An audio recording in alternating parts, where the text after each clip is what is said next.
Welcome, boys and girls. Costin here with a discussion about Total War Warhammer 3, Lords of the End Times, Immortal Empires, where Creative Assembly has revealed information about Neferata and about the Vampire Counts Rework. And it does seem that they're going to go all in terms of the rework. So, they are overhauling the Vampire Counts, they're introducing Neferata, they're doing new endgame content, overhauling victory conditions, updating Lords of Magic, and campaign intro flyby overhaul. Okay, so that's all pretty nice. I am most interested in the endgame situation because the situation with the endgame crises as is in Warhammer 3 does leave a lot to be desired. So I think that's going to be one of the most important portions of End Times as a free update. So, in terms of their recruitment for Vampire Counts, you now have Raised Dead as the new default recruitment method for your undead hordes. All your units, other than the very lowest tier, now have unit capacity and require military buildings to increase that cap. Any unit can be recruited anywhere in the world provided you have unit capacity for them and the relevant resources to recruit them. There is no longer a chance-based element to recruitment. Okay, so they've removed the percentage base where, depending on the scale of the battle you'd fight, you could potentially get some really good units, Blood Knights, Graveguard, Terrorgeists even, in a campaign, but they've moved to a unicap system. Now, I think the idea of a unicap system, it depends on how it works, because one of the things we've seen with unicaps is that it creates a situation where early on you're very limited, and then later on you just don't care as you build a massive empire. But you also have a new resource for lower tier units, mostly tier 1 and 3. I wonder about Graveguard, but anyway, corpses are a provincial resource and generated as units are killed in the province. The more and bigger the battles are fought in the province, the more corpses you'll have to raise your legions. Higher tier units, tier 4 and 5, require another resource called blood. So they're going down the path of requiring multiple resources for the vampire counts in terms of recruitment. And it has many uses, and choosing how to spend it will be a critical decision, as it can also be spent on Confederation mechanics, certain critical buildings, blood decrees, vampire lairs, bloodlines, and technologies. So they're removing blood kisses by the sounds of it, and they're tying it to blood. And we can see over here that we do have like Bloodline Lord to be awakened, no Lord selected yet. We have the blood cost over there, 500. And Bloodline Lord empowerment's 1 of 6 right there with regards to how things are going to work for the vampire counts. And interesting, you do have those new slots like vampire lairs right there. So with vampire lairs, emphasize the preeminence of vampires. Gaining a new vampire lord requires you to into a vampire lair and spend time developing it before awakening the vampire within. Developing a lair involves making choices, which essentially customize the sleeping vampire lord with special traits. So it kind of sounds like the Kisev recruitment system for lords, the Ice Witch training system, the Frost Maiden training system. And it does give you a bunch of different benefits over there that you can choose from in terms of empowering things. They're scattered around the world in random settlements at the start of each campaign, and revealing them requires the player to fully discover the settlement by occupation or by certain agent actions. Once access to the newly revealed lair is granted, the rituals of awakening may begin. So I guess the big question with this is, how far are you going to be able to go by just using certain heroes, especially if necromancers can do this, using certain heroes in order to uncover these lairs and then use these lairs to get vampire lords. And yes, this is tied, of course, to the Bloodline feature. It's been updated to support this new gameplay flow.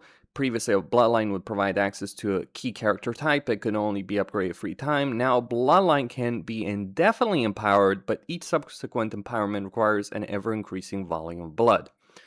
So, I guess the key thing I'm interested in is how is this going to affect the faction effects or that you would gain from Lamians, the diplomacy with humans in particular, as well as the Blood Dragon experience benefit that you would gain currently in the game. Because that's one of the reasons both Blood Knights, or Blood Dragons rather, and Lamians are so great at the moment.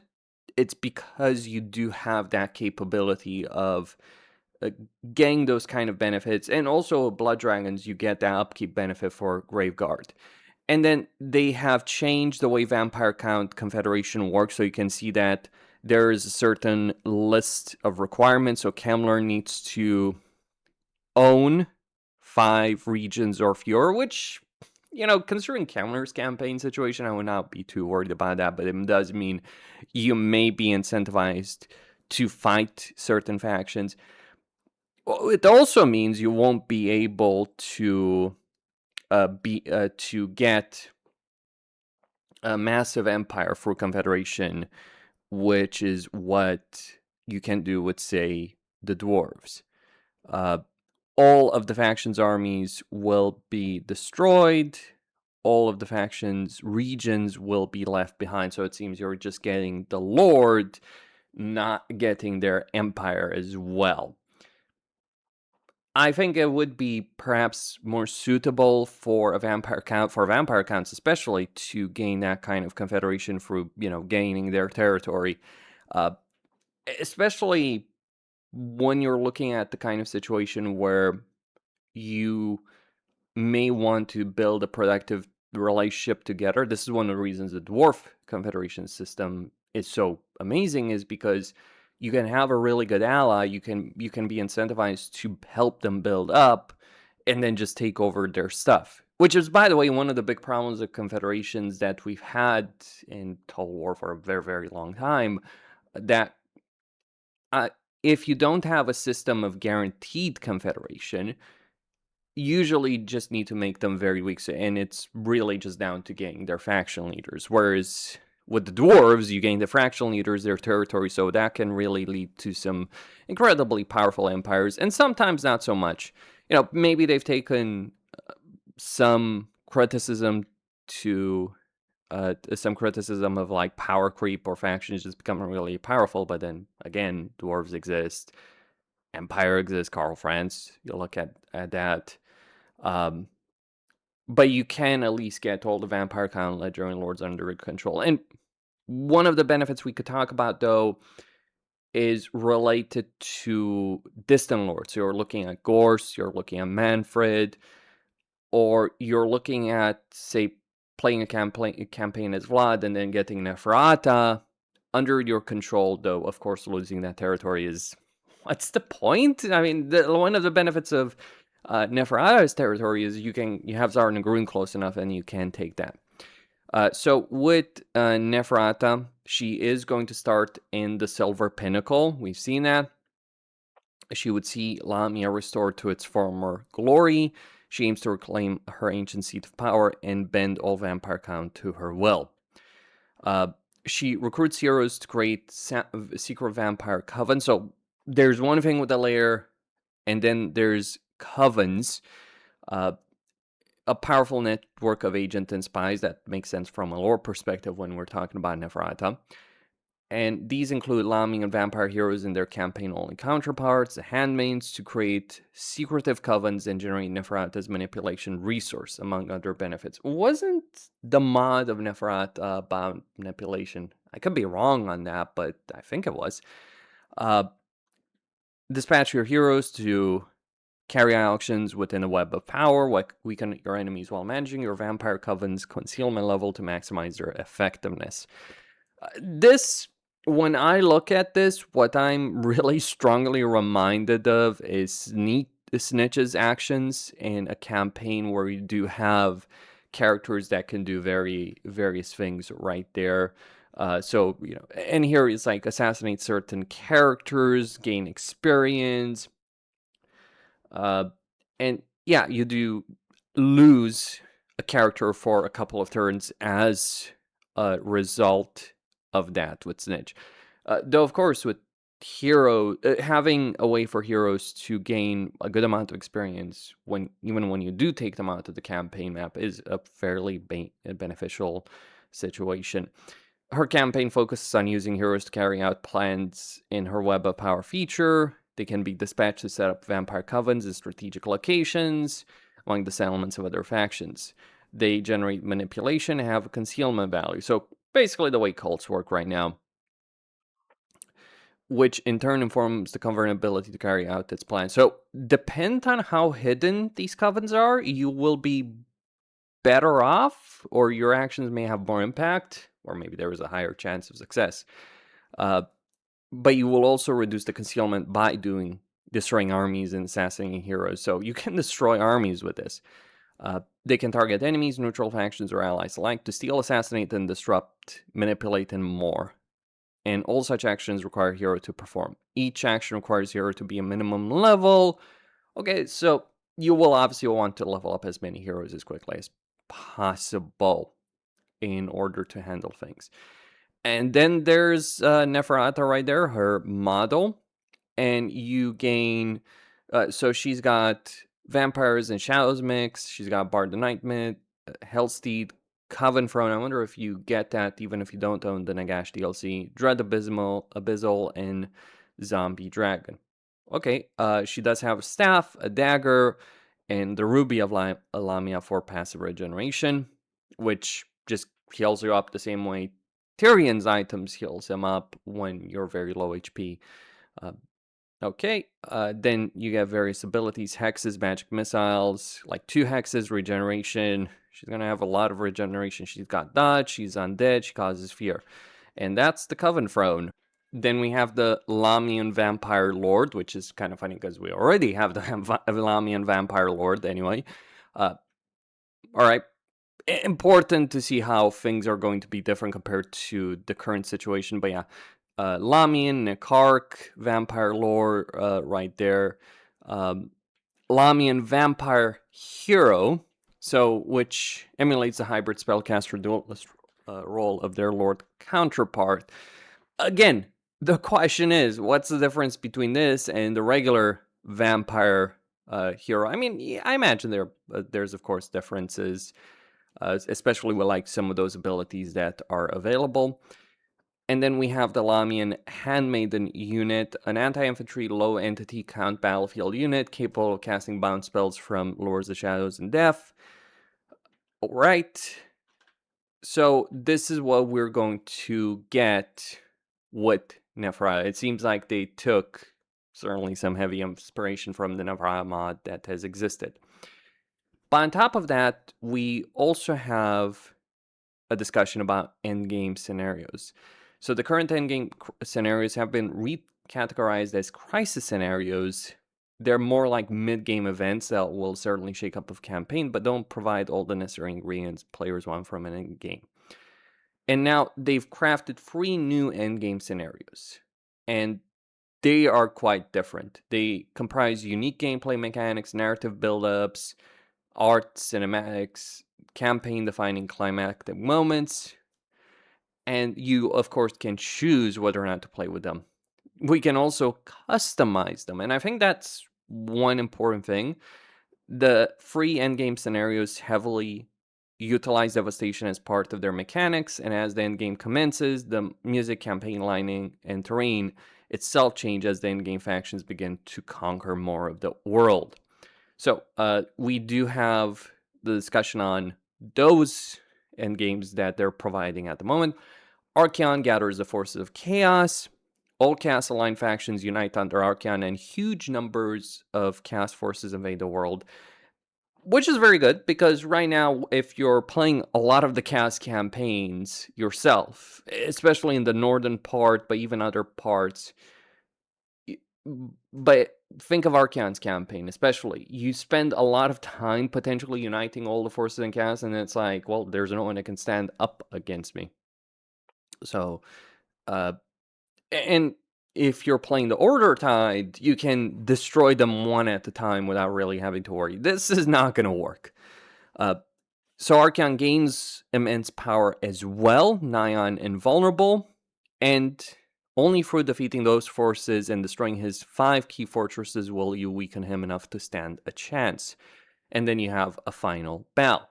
Then we have the Vermintide. So you face an emboldened Skaven race that no longer cares to conceal itself. All Skaven settlements become visible as the Under Empire is unleashed, and the Skaven spread faster than ever, both above and below ground.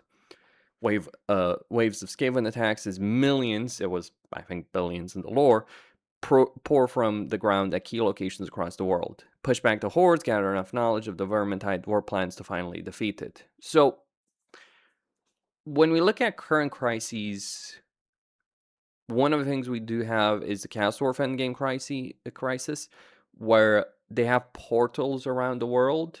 Maybe that would potentially work similar to the Skaven, and maybe a final big battle in Skaven Blight or something along those lines. And then we have Nagash. So I like how it's not even an undead endgame crisis, it's like the Nagash endgame crisis. Okay. He has a master plan. Of course he does have a master plan. And he begins by moving his Black Pyramid to Nagashazar. He unites all undead forces beneath his control and commands his Mortarchs to enact his will. Through countless battles against undead hordes, you must carve a path to the Black Pyramid and face Nagash in a final showdown that will decide the fate of the world. Well, I guess we'll find out if that means we'll have to fight our way manually through the territory of the Darklands to get Nagashazar.